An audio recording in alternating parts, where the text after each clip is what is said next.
आइए हम परमेश्वर के वचन में से देखेंगे।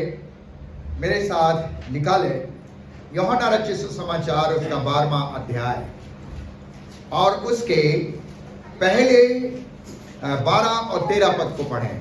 यूहन्ना रचित सुसमाचार उसका 12वां अध्याय 12 और 13 पद कोई भी ऊंची आवाज में अच्छी तरह से पढ़े। दूसरे दिन बहुत से लोगों ने जो घरों में आए थे यह सुना कि यीशु यरूशलेम में आ रहा है, इसलिए उन्होंने खजूर की डालें ली और उससे भेंट करने लगते और पुकारने लगे, होशाना, धन्य इस्राएल का राजा जो प्रभु के नाम से आता है। प्रभु परमेश्वर का धन्यवाद हो इन पवित्र वचनों के लिए। मेरे प्रियो, जब हम चारों सुसमाचार को पढ़ते हैं, मत्ती, मरकुस, लूक और यूहन्ना, तो इन चारों सुसमाचार में हम इस बात को देखते हैं। मत्ती के 21वें अध्याय के अंदर 1 पद से लेकर 11 में, मरकुस के 11 अध्याय 1 पद से लेकर 11 में, लूका के 19 अध्याय 29 पद से लेकर 36 पद में और यूहन्ना के 12 अध्याय 12 पद से लेकर 16 पद में। इन चारों सुसमाचारों में खुदावंद यीशु मसीह की उस यात्रा के बारे में बताया जा रहा है जो उसने यरूशलेम के अंदर एक राजा के रूप में आरंभ की। और जब वो राजा के रूप में उस समय प्रवेश हो रहा था, तो परमेश्वर का वचन इस प्रकार से कहता है कि जब इस अंतिम यात्रा खुदावंद यीशु मसीह आरंभ कर रहे थे यरूशलेम के अंदर, तो यहां पर यहूदियों का एक बड़ा पर्व मनाया जा रहा था या मनाने की तैयारी हो रही थी, जिसे कहा जाता है फसह की तैयार पर्व। और यहां पर चारों दिशा से लोग इस पर्व में सहभागी होने के लिए इकट्ठे हुए थे। खुदावंद यीशु मसीह भी जैतून पहाड़ पर, जो बैतनिया के एक छोटे से स्थान में है, यरूशलेम से लगभग 2 मील की दूरी है, वहां पर था। और वहां से खुदावंद यीशु मसीह अपने जीवन की इस अंतिम यात्रा को आरंभ करते हैं। और जब खुदावंद यीशु मसीह इस यात्रा को आरंभ कर रहे हैं, तो यहां पर हम देखते हैं पहले खुदावंद यीशु मसीह ने मत्ती के 21 अध्याय और 11 पद में, मरकुस के 11 अध्याय 1 से लेकर 11 पद में इस बात को कहा कि सामने के गांव में जाना अपने चेलों से, और तुम्हें गधी का बच्चा बंधा हुआ मिलेगा, उसे खोलकर ले आना। और जब तुमसे कोई पूछे कि तुम इसे क्यों खोलते हो, तो उनसे यह कह देना कि प्रभु को इसका प्रयोजन है। मेरे प्रियो चेले बहुत ही, कहना चाहिए मैं कहूं, धन्य थे जिन्होंने खुदावंद यीशु मसीह की आज्ञा का पालन किया और बिना हिचकिचाहट, बिना किसी आर्गुमेंट किए हुए, क्योंकि आर्गुमेंट करने का समय प्रभु यीशु मसीह ने उन्हें नहीं दिया। क्योंकि जब उन्होंने कहा, यीशु ने चेलों से कि जाओ तुम सामने के गांव में, और तुम जब जाओगे तो वहां एक घर के सामने एक गधी का बच्चा बंधा हुआ मिलेगा और तुम उसे खोलकर ले आना। फिर खुदावंद यीशु मसीह ने कह दिया कि अगर कोई तुमसे पूछे कि इसे क्यों खोलते हो, तो कह देना प्रभु को इसका प्रयोजन है। तो अब उनके पास सवाल का जवाब, मतलब सवाल करने का कोई मतलब नहीं रह गया, क्योंकि खुदावंद ने कह दिया कि मसीह को इसका प्रयोजन है, इसलिए हम इसे खोलकर ले जा रहे हैं। ले आए और खोलकर, और जब खोलकर ले आए तो लिखा हुआ है खुदावंद यीशु मसीह को उस गधी के बच्चे पर बैठकर यरूशलेम में प्रवेश किया जा रहा है।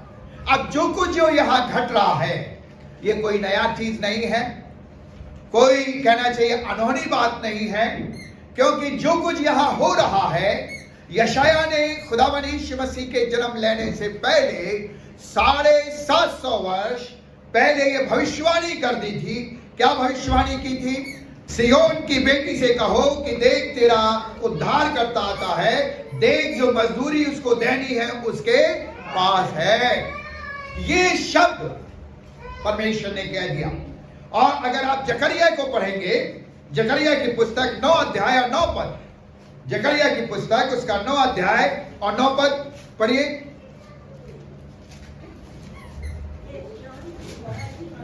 हे सिय्योन तू बहुत ही मगन हो, हे यरूशलेम जय जयकार कर, क्योंकि तेरा राजा तेरे पास आएगा। ये भविष्यवाणी परमेश्वर ने पहले से उद्धारकर्ता यीशु ख्रीस्त के लिए करवा दी, और इसलिए इस भविष्यवाणी की पूर्ति यहां पर हो रही है। और इसलिए मरकुस के 11 अध्याय और दूसरे पद को पढ़ो। मरकुस 11:2। सामने के गांव में जाओ और उसमें पहुंचते एक गधे का बच्चा जिस पर कभी कोई ना चढ़ा हो। कहने का अर्थ ये है कि ये जो गधी का बच्चा है एक विशेष काम के लिए रखा गया, और विशेष काम क्या है? इस पर राजाओं का राजा, प्रभुओं का प्रभु, हमारा जीवित परमेश्वर का पुत्र यीशु जो इस संसार के लिए मेमना बनकर आया है, वो इस पर सवार होकर प्रवेश होगा। क्योंकि जब हम पुराने नियम को पढ़ते हैं तो पुराने नियम के अंदर जब बलिदान दिए जाते थे तो वो बलिदान निर्दोष होते थे, निष्कलंक होते थे, कोई भी पाप उनके अंदर नहीं होना चाहिए। ऐसा पक्षी, ऐसा जानवर, ऐसी चीजें वहां पर चढ़ाई जाती थी। और देखिए व्यवस्था विवरण उसका 21 अध्याय और उसका 3रा पद पढ़िए। व्यवस्था विवरण उसका 21 अध्याय और उसका 3रा पद। तब जो नगर उस रोज के सबसे निकट ठहरे, उसके सियाने लोग ऐसी कलोर ले रखे जिससे कुछ काम न। क्या लिखा है? ऐसी कलोर ले रखे जिससे कुछ काम ना लिया हो, अर्थात वो जुए में ज्योति ना गई हो। पूरी तरह से अपने आप में शुद्ध हो, पूरी तरह से वो अपने आप में निर्मल हो, और ऐसा बलिदान उस समय चढ़ाया जाता था। और खुदावंद यीशु मसीह हमारे लिए निष्कलंक मेमना था। इसलिए जब यूहन्ना ने उसे देखा, बपतिस्मा देने वाले ने, तो 1 अध्याय और उसके 29वें पद में कहा, देखो ये परमेश्वर का मेमना है जो जगत के पाप उठा ले जाता। सो खुदावंद यीशु मसीह हमारे लिए एक पवित्र मेमना बनकर इस संसार में आया, जो आज से 2023 वर्ष पहले कलवरी क्रूस के ऊपर बलिदान होने से पहले वो एक राजा के रूप में एक ऐसे गधे के बच्चे पर सवार हुआ जिस पर कोई सवार नहीं हुआ। अक्सर आप देखते हैं राजा जो लोग हैं जब अपनी शोभा यात्रा को निकालते हैं तो किस पर उनकी यात्राएं निकलती हैं? हाथी पर, है ना, ऊंटों पर। कोई भी गधे पर और गधे के बच्चे पर नहीं जाता, पर किस पर जाता है? हाथी पर। हाथी इस बात को दर्शाता है शान शौकत को। लेकिन खुदावंद यीशु मसीह किस पर सवार होकर गया? गधे के बच्चे पर। मेरे प्रियो, क्यों?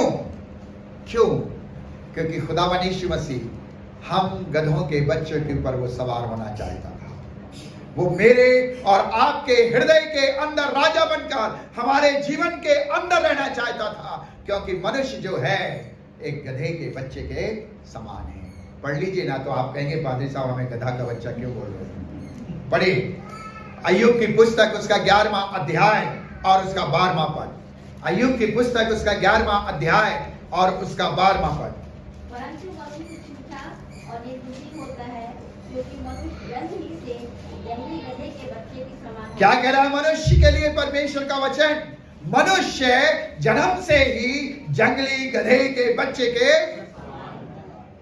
सो प्रभु नहीं चाहता ये गधा भटक जाए, प्रभु नहीं चाहता ये गधा गंदे में पड़ा रहे, प्रभु ये नहीं चाहता ये गधा नरक का भागीदार बन जाए, लेकिन प्रभु चाहता है मैं इस गधे पर सवार होकर इसे अनंत जीवन की राह में ले जाऊं। इसलिए खुदावंद यीशु मसीह ने अपने जीवन के अंदर हाथी और घोड़े को इस्तेमाल नहीं किया, ऊंट को इस्तेमाल नहीं किया, सिर पर किसको किया? गधे के बच्चे को, गधे के बच्चे को। एक और पद पढ़िए इसके लिए, भजन संहिता 49 अध्याय, साम 49 और उसका 20 वर्ष। मनुष्य चाहे प्रतिष्ठित भी हो, परंतु यदि वे समझ नहीं रखते तो वे पशुओं के समान हैं। क्या लिखा है परमेश्वर का वचन? मनुष्य चाहे कितने भी प्रतिष्ठित हो जाए, लेकिन उनके अंदर समझ नहीं है, परमेश्वर को नहीं जानते, परमेश्वर के साथ जीवन को नहीं जीते, तो वो कैसे हैं? आप बोलिए, मैं नहीं बोलूंगा। पशुओं के समान, है ना? अब परमेश्वर मुझे और आपको पशु बनाकर नहीं रखना चाहता। वो चाहता है कि मैं और आप उसके बेटे और बेटियां बनकर अनंत जीवन में प्रवेश करें। इसलिए उसने कहा, तुम हाथी और घोड़ा मत लाओ, लेकिन उस गधे के बच्चे को जो बंधा है उसे खोलकर लाओ। मेरे प्रियो, अब हम इसके आगे बढ़ते हैं। मेरा विचार यहाँ पर नहीं है। अब आ जाते हैं यूहन्ना के 12वें अध्याय को, जिसको हमने पढ़ा है। और यूहन्ना के 12वें अध्याय के अंदर जो खास बात हो रही है, क्या लिखा है? सभी अध्यायों में हम देखते हैं, जो मैंने सुसमाचार बताए, हर जगह डालिया शब्द इस्तेमाल किया गया है। मत्ती में भी डाली कहा गया, मरकुस में भी डाली कहा गया, लूका में भी डाली कहा गया। लेकिन यूहन्ना जो है, जब वर्णन कर रहा है कि खुदावंद यीशु मसीह यरूशलेम में प्रवेश हो रहा है, तब भीड़ ने, उन लोगों ने जो उसके पीछे थे, उसके चारों ओर थे, खजूर की डालियों को डाला। किसको डाला? मेरे प्रियो, ये यूहन्ना जो है, प्रभु यीशु ख्रीस्ट को परमेश्वर के पुत्र के रूप में प्रकट करता है, और इस बात को बताता है, जैसे मत्ती यीशु मसीह को एक राजा के रूप में प्रकट करता है, यूहन्ना जो है परमेश्वर के पुत्र के रूप में क्या कर रहा है? प्रकट कर रहा है। और जब वो परमेश्वर के रूप में प्रकट कर रहा है, तो इस बात को कह रहा है, ये परमेश्वर का पुत्र जो है राजा है। किसका राजा है? स्वर्ग और पृथ्वी का, स्वर्ग और पृथ्वी का। और यहां पर जो खजूर की डालियां डाली जा रही हैं, वो परमेश्वर के पुत्र के महत्व को बतला रही है कि जो परमेश्वर का पुत्र है, आज राजा के रूप में यरूशलेम में प्रवेश हो रहा है, वो राजा कैसा है? सो ये खजूर की डाली जो है, जीवित यीशु मसीह के गुण को या प्रभु यीशु मसीह की महत्ता को समझाती है। ये खजूर की डालियां जो लोगों ने उसके सामने डाली, आप इसे इंग्लिश में क्या बोलते हैं? पाम ट्री, है ना? यही बोलते हैं ना? और हम इस बात को देखते हैं, ये पाम ट्री जो है यीशु मसीह के महत्व को समझा रही है। खजूर मेरे प्रियो बहुत ऊंचा होता है, बहुत ऊंचा, लगभग 60-70 फीट की ऊंचाइयों तक जाता है खजूर, और रेगिस्तान में बहुत ही ज्यादा होता है। इसे ऊपर से आप पानी डालने की आवश्यकता नहीं होती है, अपने आप का पानी कहां से खींच लेता है? जमीन में से, जमीन में से। ये ना कहना चाहिए गहराई से पानी को लेने वाला पेड़ है। और इसलिए खुदावंद यीशु मसीह को क्या कहा था? क्या कहा गया? जीवन का जल सोता। ना केवल खजूर जो है ऊंचा लंबा होता है, गहराई से पानी खींचता है, लेकिन कठिन जलवायु में खड़ा रहता है। ये सबसे बड़ी खासियत है उसकी। जो फलस्तीन देश है, जहां खुदावंद यीशु मसीह का जन्म हुआ, जहां पर चारों तरफ का जो वातावरण है वो रेगिस्तान है। बहुत से लोग यरूशलेम जाकर देखे हैं, लेकिन ऐसी भी परिस्थिति में वो खजूर का पेड़ क्या है? खड़े रहते हैं, लोगों को थोड़ी थोड़ी छाया देने के लिए। कठिन परिस्थिति में रहने वाला पेड़ हमारा खुदावंद यीशु मसीह हर विरोध का, हर कठिनाइयों का सामना करके खड़ा रहा। लोगों ने उसे यहां तक कहा, ये तो बड़ाई का बेटा है, ये तो दुष्ट आत्माओं की सामर्थ्य से काम करता है। उसने यहां से सुना और यहां से निकाल दिया, लेकिन वो अपने कार्य में, परमेश्वर की योजना में खड़ा रहा। खजूर का पेड़ बहुत ही मीठा होता है। मैंने उसके ऊपर के हिस्से को खाया है। जब उसको बोलते हैं गावा करके, हमारे यहाँ तरफ को गावा बोलते हैं। जब उसको काट के उसका कोमल कोमल इलाका निकाल के खाते तो बहुत मीठा होता है। मेरे प्रियो, खजूर का पेड़ के अंदर मिठास होती है, उसके अंदर जो फल लगते हैं वो भी मीठे होते हैं। खुदावंद यीशु मसीह मेरे लिए और आपके लिए मिठास को उत्पन्न करने आया ताकि मैं और आप इस जीवन में स्वाद रखकर दूसरों को भी मिठास देने वाले बन सकें। खजूर का पेड़ अपने आप में मजबूत होता है और इसको मालूम है, इस खजूर के पेड़ से जहाँ जहाँ खजूर के पेड़ पाए जाते हैं, गांव में बहुत से लोग इससे झोपड़ियाँ बनाते हैं। अपने घरों की जो छत है उसके बीच में इसे डालते हैं और उसके ऊपर और छत को डालते हैं। उतनी मजबूती होती है। हमारा प्रभु एक मजबूत पिलर की तरह खड़ा रहा, इसलिए प्रभु यीशु मसीह के लिए कहा गया वो हमारी चट्टान है, वो हमारी चट्टान है। मेरे प्रियो, खजूर का पेड़ एक विजय को भी दर्शाता है, विक्ट्री को दर्शाता है। और लोग जब युद्ध में या किसी कार्य में सफलता को हासिल करते थे, वो इस खजूर की पेड़ों को लाकर आनंद करते थे। खुदावंद यीशु मसीह जा रहा था, लोगों ने अपने हाथों में खजूर के पेड़ को लिया, डालियों को लिया और जय जयकार करते उसको जा रहे हैं, अर्थात एक जयवंत जीवन को दर्शाता है। और वो प्रभु ऐसे गधे के बच्चों को एक जयवंत जीवन का लाइव देना चाहता है, एक जय के उत्सव में ले जाना चाहता है।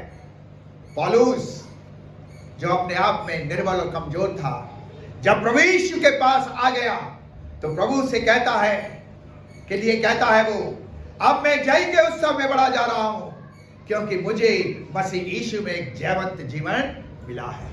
दूसरे ग्रंथियों के दूसरे अध्याय के 14 पद में कहता है, परंतु परमेश्वर पिता का धन्यवाद हो, मसीह यीशु में मुझे जयवंत जीवन मिलता है। यह है हमारे प्रभु, यह है हमारा प्रभु, एक जयवंत जीवन, यीशु मसीह में एक जयवंत जीवन। इसलिए ये खजूर की डालियां लोगों ने वहां पर बिछाई। और 4 मुख्य बातें इस खजूर की डाली से, पाम ट्री से आपको बताना चाहता हूं और अपने संदेश को खत्म करूंगा। पहली बात, पाम का पहला अक्षर है P. P stand Prince of peace. ये यीशु जो इस गधी के बच्चे पर बैठा हुआ जा रहा है, ये वो राजा है जो शांति का राजकुमार है। इसके पास शांति है और वो शांति देने के लिए आया। और इस संसार के अंदर जो लोग उसके अपना प्रभु करके स्वीकार लेंगे, वो इस शांति को महसूस कर लेंगे। और इसलिए जब उसका जन्म हो रहा था और यशायाह ने के अंदर जब हम पढ़ते हैं 9 अध्याय और उसके 6वें पद में, तो वहां उसका नाम बताया गया है कि शांति का राजकुमार। जन्म होने से पहले उसके नाम को बता दिया गया कि वो शांति का राजकुमार है। इसलिए वहां उपस्थित लोगों ने इन डालियों को डाला खजूर की, क्योंकि जो राजा जा रहा है वो युद्ध नहीं चाहता, जो राजा जा रहा है वो गड़बड़ी नहीं चाहता, जो राजा जा रहा है वो किसी प्रकार की अशांति नहीं चाहता। वो राजा इंसान के जीवनों में शांति देने के लिए आया है। वो शांति का राजकुमार है। पढ़िए एक पद को, मीका की पुस्तक उसका 5 अध्याय 5 पद, और कोई निकाले नहूम की पुस्तक 1 अध्याय 15 पद। इन 2 पदों को पढ़िए। देखो, पहाड़ों पर शुभ समाचार को सुनाने वाला और शांति का प्रचार करने वाला आ रहा है। क्या कह रहा है मीका? पहले से यीशु के जन्म देने से पहले कहता है, देखो पहाड़ों पर शांति का प्रचार करने वाला आ रहा है। ये वो है शांति का राजकुमार। इसलिए वहां उपस्थित लोगों ने इन खजूर की डालियों को डाला, क्योंकि ये वो राजा है जो शांति को कायम करेगा, जो शांति को लाएगा हमारी जिंदगियों में, जो शांति के साथ हमें जीवन जीने के लिए मार्गदर्शन करेगा। नाहुम क्या कहता है? 1 अध्याय 15वां पद। देखो पहाड़ों पर शुभ समाचार का सुनाने वाला और शांति का प्रचार करने वाला आ रहा है। क्या कह रहा? देखो, है ना, देखो पहाड़ों पर सुसमाचार सुनाने वाला आ रहा हो। कैसा सुसमाचार? शांति का। सो मेरे प्रियो, इन डालियों ने इस बात को प्रकट कर दिया जो भविष्यवाणी यीशु के आने से पहले, कई वर्षों पहले हुई थी, वो भविष्यवाणी पूरी हो जाए कि ये शांति का राजकुमार है जो लोगों के जीवनों में शांति देता है। इसलिए जब पौलुस प्रभु को जान गया तो क्या कहता है? दूसरे थिस्सलुनीकियों के 3 अध्याय और 16वें पद में, 2 थिस्सलुनीकियंस 3rd chapter verse 16 पढ़िए। 2 थिस्सलुनीकियों 3:16। अब प्रभु जो शांति का सोता है, हाँ। आप ही तुम्हें सदा और हर प्रकार से शांति दे। ये कह रहा है पौलुस, जब उसने अपने व्यक्तिगत जीवन के अंदर उस जीवित प्रभु को जान लिया, उस शांति के राजकुमार को जान लिया, तो अब कहता है आप जो शांति का दाता है। ये प्रभु जो है शांति का दाता है। ये राजा जो है शांति का राजा है। ये राजा युद्ध नहीं चाहता, ये राजा गड़बड़ी नहीं चाहता, ये राजा मानव के जीवन में शांति को कायम करना चाहता है। इसलिए वो इस संसार में आया, इसलिए वो संसार में आया। और इसलिए यशाया के 26 अध्याय के अंदर और 3 पद में यशाया ने बहुत अच्छी चीज वहां लिखी है। यशाया 26 अध्याय और इसका 3 पद, जिसका मन तुझ में धीरज धरे हुए, जिसका मन तुझ में धीरज धरे हुए है, उसकी तू पूर्ण शांति की के साथ क्या करता है? रक्षा करता है। ये मेरे प्रियो, खुदावन यीशु मसीह शांति देने वाला है, शांति के साथ रक्षा करता है। और इसलिए आज प्रभु चाहता है कि हम भी इन लोगों के साथ मिलकर उस शांति के राजकुमार की जय जयकार करें, उस शांति के राजकुमार को अपने हृदय का राजा बना लें। होशन्ना का अर्थ है हमारे स्वामी, हमारे प्रभु, हमारे अन्नदाता। हम तो तेरे ही सिवा और किसी के नहीं हैं। आज प्रभु चाहता है कि हम अपने व्यक्तिगत जीवन में उस शांति के दाता को महसूस करें, उस शांति के दाता को अपने जीवन में लेकर चलें। क्योंकि जब आप भजन 119 को पढ़ेंगे और उसके 165 पद को, तो वहां पर बहुत सुंदर चीज लिखी गई है। भजन 119 का 165 पद पढ़िए। हाँ। कहता तेरी व्यवस्था से प्रीति रखने वालों को बड़ी शांति मिलती है। क्या है परमेश्वर की व्यवस्था? यह है परमेश्वर की व्यवस्था, अर्थात उसका वचन। और जब हम इसे पढ़ते हैं, इसे अपने साथ, इसके साथ जब जीते हैं, तो हमें इससे शांति मिलती है, शांति मिलती है मेरे प्रियो। इसलिए ये खजूर की डालियां यीशु के सामने बिछाई गई, यीशु के गधे के नीचे बिछाई गई, क्योंकि ये क्या है? शांति का दाता है। लोगों में हाथों में लेकर उसकी जय जयकार की, क्योंकि ये शांति का राजा जा रहा है, शांति को प्रदान देने वाला प्रभु है। दूसरी चीज, ना केवल ये शांति का दाता है, ये खजूर की डाली इस बात को दर्शाती है, ये ऑलमाइटी किंग है, ऑलमाइटी किंग। ऐसा राजा जो सामर्थी है, ये वो है जो अल्फा है, आदि और अंत है, जो कभी खत्म नहीं होगा, जो कभी खत्म नहीं होगा। ये वो शक्तिशाली है। और इस राजा ने तो अभी रूप धारण किया है शरीर का। ये तो राजा पहले से है। जब संसार बनाया जा रहा था तब वो था, जब संसार की रचना की तब वो था, जब मनुष्य बनाया जा रहा था तब उसने मनुष्य की रचना की। यह ऑलमाइटी किंग है, ये सामर्थी परमेश्वर है। और इसलिए क्या कहता है परमेश्वर का वचन? पढ़िए मत्ती रचित सुसमाचार 8 अध्याय 23 पद से। मत्ती रचित सुसमाचार 8 अध्याय 23 पद से। जब वह नाव पर चढ़ा तो हाँ। उसके चेले उसके पीछे हो लिए। हाँ। और देखो झील में एक ऐसा बड़ा तूफान उठा कि कि नाव लहरों से धक्के लगी और वह सो रहा था। तब चेलों ने पास आकर उसे जगाया और कहा, हे प्रभु, हमें बता, हम नष्ट हुए जाते हैं। उसने उनसे कहा, हे अल्पविश्वासियों, क्यों डरते हो?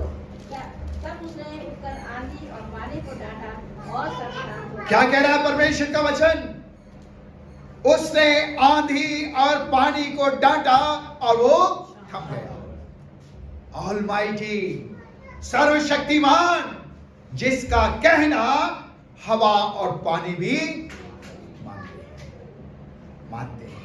ऐसा सर्वशक्तिमान परमेश्वर, ऐसा सर्वशक्तिमान राजा हमारे बीच से गुजर रहा है, और इसलिए ऐसे राजा के लिए उन्होंने इस खजूर की डालियों को डाला। एक और चीज कहता है इस सामर्थी प्रभु के लिए, इसी मत्ती के 14वें अध्याय के अंदर 25 पद से, मत्ती के 14वें अध्याय में 14 चैप्टर और उसके 25 वर्ष से। और यीशु रात के चौथे पहर झील पर चलते हुए उनके पास आया। एक और सामर्थी काम दिखलाई दे रहा है। किस पर चल रहा है? पानी पर।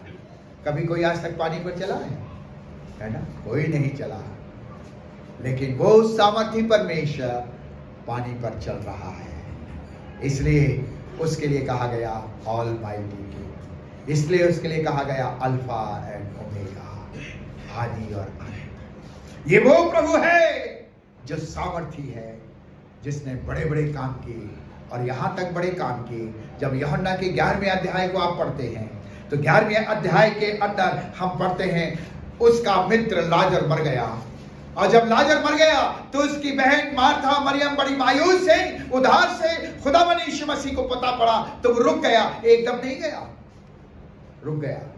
और जब चौथे दिन वहां पहुंचा तो एक बड़ा काम उस सामर्थी यीशु ने किया।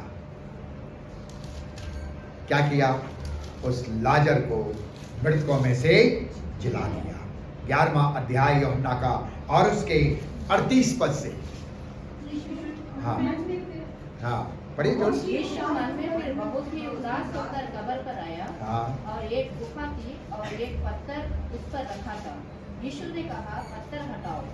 उस मरे हुए को बहन मार्था उससे कहने लगी, हे प्रभु, उसमें से अब तो दुर्गंध आती है, क्योंकि उसे मरे 4 दिन हो चुके हैं। यीशु ने उससे कहा, क्या मैंने तुझसे नहीं कहा था कि यदि तू विश्वास करेगी तो परमेश्वर की महिमा को देखेगी? क्या कहता है परमेश्वर का पुत्र यीशु ख्रीस्त? क्या मैंने नहीं कहा था? अगर तू मुझ पर विश्वास करेगी तो परमेश्वर की महिमा को देखेगी, क्योंकि खुदा परमेश्वर ने मुझे मानवीय रूप देकर संसार में भेजा है, और वो मानवीय रूप मसीह परमेश्वर में मुझे मिला है। वो सामर्थी है, सामर्थी है। और क्या कहता है आगे? तब उन्होंने उस पत्थर को हटाया। यीशु ने आंखें उठाकर कहा, हे पिता, मैं तेरा धन्यवाद करता हूँ कि तूने मेरी सुन ली है। तूने मेरी सुन ली है। ये है वो सामर्थी प्रभु, ये है वो सामर्थी राजा, जिसकी आवाज, जिसकी प्रार्थना परमेश्वर सुन रहा है इस पृथ्वी पर से। और लिखा हुआ है उसने लाजर को आवाज दी और लाजर मृतकों में से बाहर आ गया। इसलिए वहां उपस्थित भीड़ ने इस खजूर की डाली को डालकर ये प्रकट कर दिया, ये कोई साधारण इंसान नहीं है, ये तो एक सामर्थी, महासामर्थी प्रभु है जो हमारे बीच में आ गया है। ये वो प्रभु है जो अद्भुत और आश्चर्य कर्म करता है। ये वो प्रभु है जिसने साधारण से पानी को दाखरस बना दिया। ये वो प्रभु है जिसने 38 वर्ष के व्यक्ति को जो बीमार पड़ा था एक आवाज में उठाकर चला फिरा दिया। ये वो प्रभु है, ये वो प्रभु है जो स्वयं मृतकों में से जी उठा। मत्ती के 28 अध्याय को आप पढ़ेंगे और उसके 6वें पद में तो वहां लिखा है, पढ़िए इसको खोल कर, मत्ती का 28 अध्याय 6वां पद।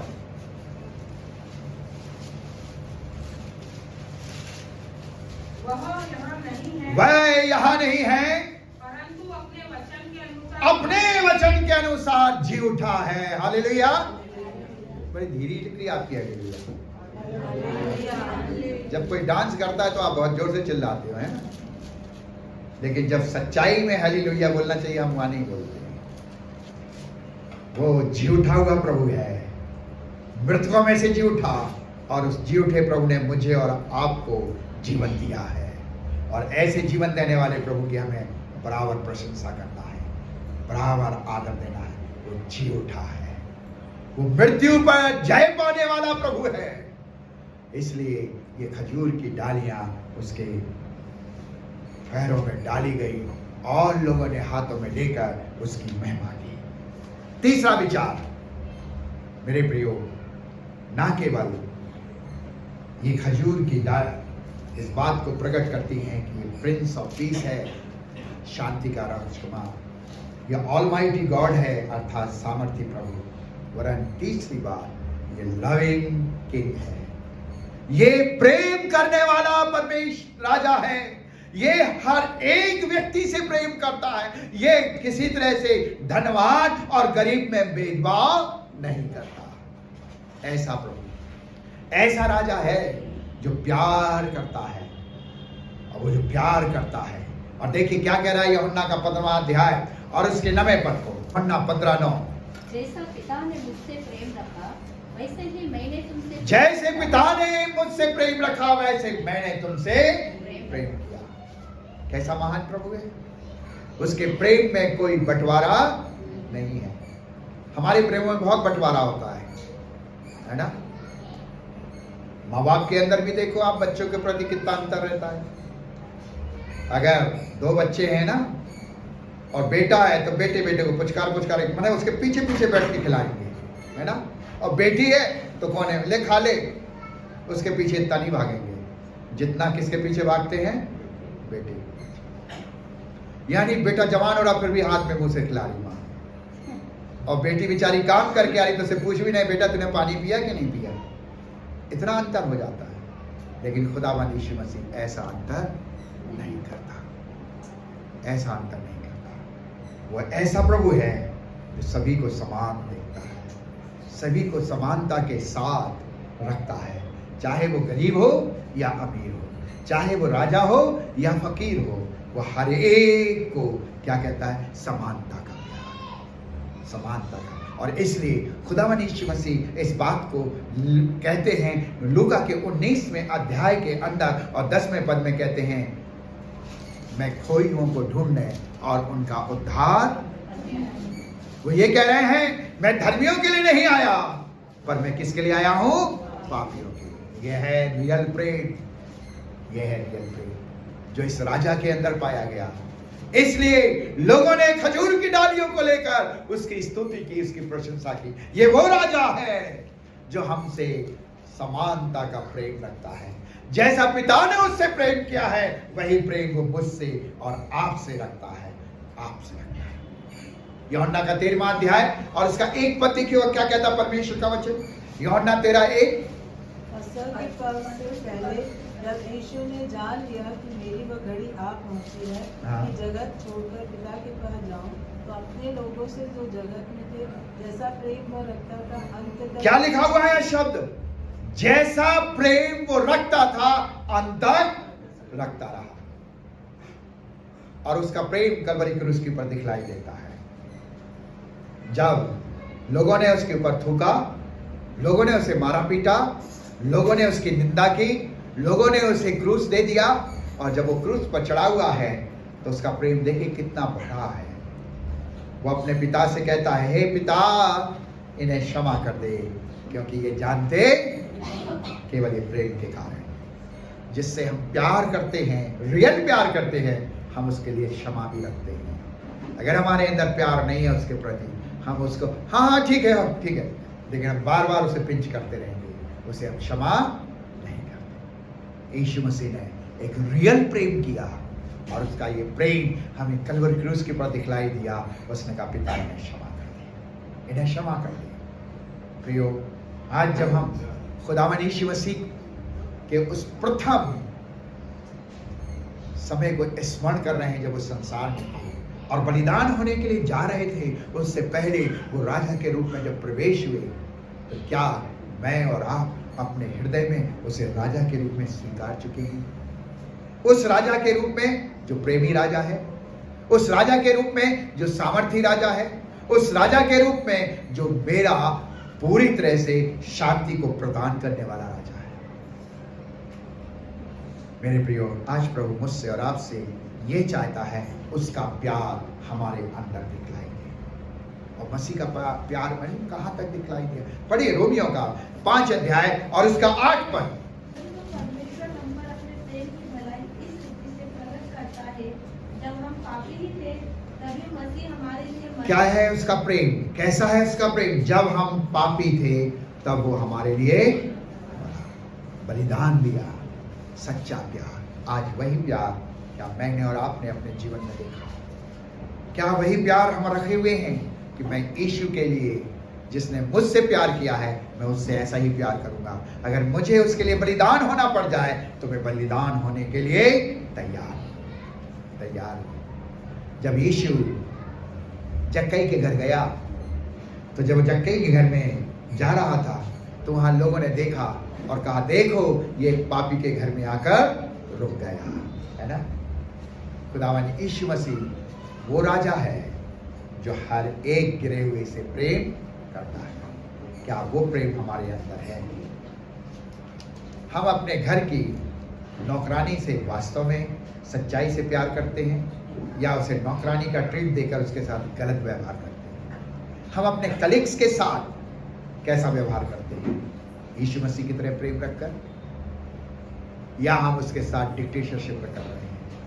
यीशु मसीह ने कोई डिक्टेटरशिप नहीं की थी। यीशु मसीह ने तो प्यार किया था।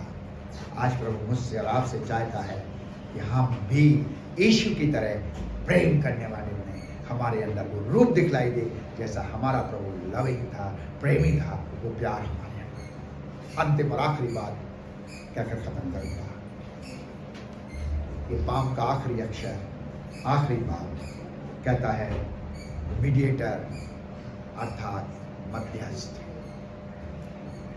ये मध्यस्थता करने के लिए यीशु मसीह इस संसार में आया।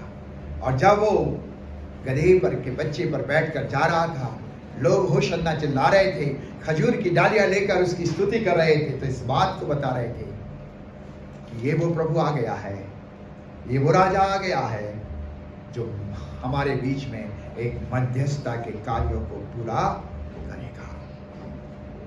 देखिए पढ़िए पहला तीमुथियुस 2 अध्याय उसका 5 पद। पहला तीमुथियुस 2 अध्याय 5 पद। क्योंकि परमेश्वर एक ही है और परमेश्वर और मनुष्यों के बीच में भी एक ही बिचवाई है, अर्थात मसीह यीशु जो मनुष्य है। क्या कह रहा है? परमेश्वर और मनुष्य के बीच में एक ही बिचवाई है। वो कौन है? मसीह यीशु। अब क्यों मसीह यीशु को बिचवाई बनकर आना पड़ा? हम लौट जाते हैं अपने आदि माता पिता हवा और आदम के पास। जब हम आदम और हवा के बारे में पढ़ते हैं तो लिखा है उन्होंने परमेश्वर की आज्ञा का उल्लंघन किया। और जब तक आज्ञा उल्लंघन नहीं हुआ था, जब तक उनके अंदर पाप नहीं आया था, परमेश्वर उनके बीच में संगति करता था, हर दिन। लेकिन जैसे ही शैतान उनके जीवन में प्रवेश कर गया, पाप आ गया और शैतान ने पहला ही काम करवा दिया, परमेश्वर की आज्ञा का उल्लंघन। और जब आज्ञा का उल्लंघन हुआ तो लिखा है आदम और हवा अपने आप में घिनौने हो गए, नंगे हो गए। प्रभु आया, प्रभु आवाज दे रहा है, परमेश्वर। आदम और हवा कहते मैं तेरी आवाज को सुनकर डर गया। परमेश्वर ने उनके नंगेपन को ढांपा एक चमड़े के वस्त्रों के द्वारा। और फिर हम इस बात को देखते हैं, अदन की वाटिका से, उस पवित्र जगह से, पवित्र वाटिका में से दोनों को निकाल दिया। और लिखा है वहां पर करूबों को बैठा दिया। अब परमेश्वर मनुष्य परमेश्वर से दूर हो गया। मनुष्य को परमेश्वर ने इसलिए बनाया था कि वो परमेश्वर के साथ रहते हुए सहभागिता करे, परमेश्वर की महिमा करे। लेकिन पाप के कारण मनुष्य दूर हो गया। और इसलिए परमेश्वर अब इस बात को करता है कि मनुष्य वापस मुझसे क्या हो जाए? मिल जाए, मेरे साथ संगति करे। और उस मनुष्य को मिलाने के लिए परमेश्वर ने अपने बेटे यीशु ख्रीस्त को मध्यस्थ बनाकर इस संसार में भेज दिया। और खुदावंद यीशु मसीह मनुष्य और परमेश्वर के बीच में जब मध्यस्थ होकर आया तो उसने एक उत्तम मेंढा बनकर बलिदान दिया, क्योंकि बिना लहू बहाए पापों की क्षमा नहीं थी। उसे शुद्ध लहू की आवश्यकता थी परमेश्वर, और इसलिए वो प्रभु यीशु एक शुद्ध और पवित्र मेंढा बनकर इस संसार में आया और कलवरी क्रूस के ऊपर बलिदान हो गया। और लिखा है मत्ती के 27 अध्याय के अंदर 50 पद से लेकर 51 पद में, जैसे ही खुदावंद यीशु मसीह कलवरी क्रूस के ऊपर बलिदान हुआ और उसने कहा मैं अपनी आत्मा तेरे हाथों में सौंपता हूं, तो लिखा मंदिर का पर्दा ऊपर से लेकर नीचे तक 2 भागों में बट गया। अर्थात मनुष्य को मसीह यीशु के द्वारा परमेश्वर पिता से मिला दिया गया। ऐ मनुष्य, मैंने तेरे पापों के कारण अपना लहू बहा दिया है, अब तुम इसमें धुलकर सीधे परमेश्वर पिता तक पहुंच सकते हो, परमेश्वर के साथ संगति कर सकते हो। इसलिए खुदावंद यीशु मसीह संसार में आया, इसलिए कहा गया वो हमारा मीडिएटर बना, हमारा मध्यस्थ बना, ताकि हमारी संगति परमेश्वर पिता के साथ होने पाए। लोगों ने इस खजूर की डाली को लेकर इस बात को दर्शा दिया कि हमारे बीच में जो खाई आ चुकी है, जो हम परमेश्वर से दूर हो चुके हैं, उस दूरी को खत्म करने के लिए, परमेश्वर पिता से मिलाने के लिए खुदावंद यीशु मसीह संसार में आया है। और ये वो राजा है जो हमारे बीच में मध्यस्थ बनकर खड़ा है, मध्यस्थ बनकर। इसलिए पौलुस लिखता है इब्रानियों के 7 अध्याय 25 पद में, कहता है, पढ़िए इस पद को खोलकर, इब्रानियों 7:25। इसीलिए जो उसके द्वारा परमेश्वर के पास आते हैं वो उनका पूरा पूरा उद्धार कर सकता है, क्योंकि वो उनके लिए विनती करने को सर्वदा जीवित है। हमारा मध्यस्थ मीडिएटर मरा हुआ नहीं है, वो जीवित है। और जो हम प्रार्थनाएं यीशु मसीह के नाम से करते हैं, वो प्रार्थनाएं लेकर मध्यस्थ कहां पहुंचा रहा है? कहां पहुंचा रहा है? पिता के पास। Hallelujah, hallelujah. कैसा महान प्रभु! हमारी प्रार्थनाएं पिता के पास पहुंच रहा है, आज भी वो मध्यस्थता का काम कर रहा है। तो मेरे प्रियो, ये राजा वो राजा है जो आज से 2023 वर्ष पहले मेरे लिए और आपके लिए संसार में आया और आकर उसने मध्यस्थ के काम को पूरा किया। और वो बराबर प्रभु मुझ में और आप में जीवन चाहता है। और इसलिए वो कहता है, आज भी वो कहता है, क्या कह रहा है? यूहन्ना का 15 अध्याय 4 पद पढ़िए बस। यूहन्ना का 15 अध्याय 4 पद। तुम मुझ में बने रहो और मैं तुम में। तुम मुझ में बने रहो और मैं तुम में। अर्थात नहीं फल सकती। आज भी वो मध्यस्थता कर रहा, मैं तुम्हारे बीच में हूं। तुम्हें फलवंत होने के लिए मेरे साथ तुम्हें जीवन जीना है, मेरे साथ तुम्हें बढ़ना है, मेरे साथ तुम्हें रहना है। और जब तुम मुझ में बने रहोगे तो एक फलवंत जीवन को जीने पाओगे। प्रियो, आज प्रभु मुझसे यही चाहता है, हम केवल इसको एक त्योहारी दिन के रूप में ना देखें, पर हम इस बात को स्मरण रखें, आज से 2023 वर्ष पहले खुदावंद यीशु मसीह राजा बनकर जब प्रवेश हुआ, तो इसलिए वो मेरे और जीवन के अंदर प्रवेश हुआ है, क्योंकि वो चाहता है कि मैं शांति को हासिल करूं। वो चाहता है कि मैं अपने जीवन के अंदर सामर्थ्य ईश्वर को पहचान सकूं। वो चाहता है कि मैं अपने जीवन के अंदर बराबर अपने प्रभु को, अपने परमेश्वर को बड़े ही आदर के साथ प्रेम करने वाले और प्रेम के जीवन को हासिल कर सके।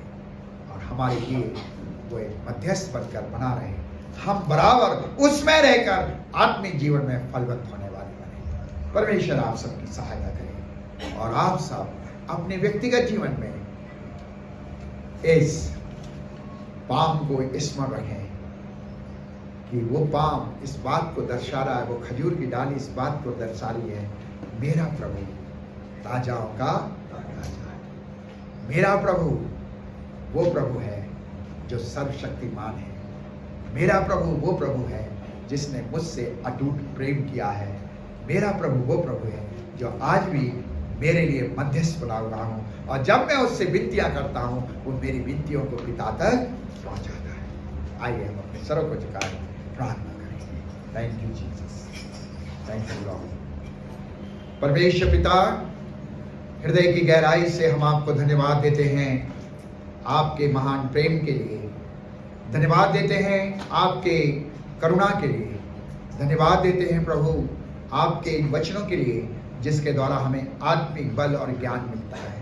हमारी आपसे विनती है पिता, हम आपको एक शांति के राजकुमार के रूप में बराबर महसूस करते रहें, सामर्थी प्रभु के रूप में बराबर महसूस करते रहें। हम आपको एक प्रिय प्रेमी पिता के रूप में बराबर महसूस करते रहें।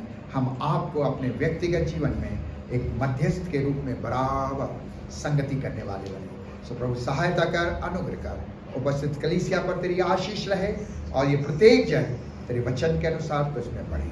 हमारे प्रभु यीशु मसीह के नाम में आमीन।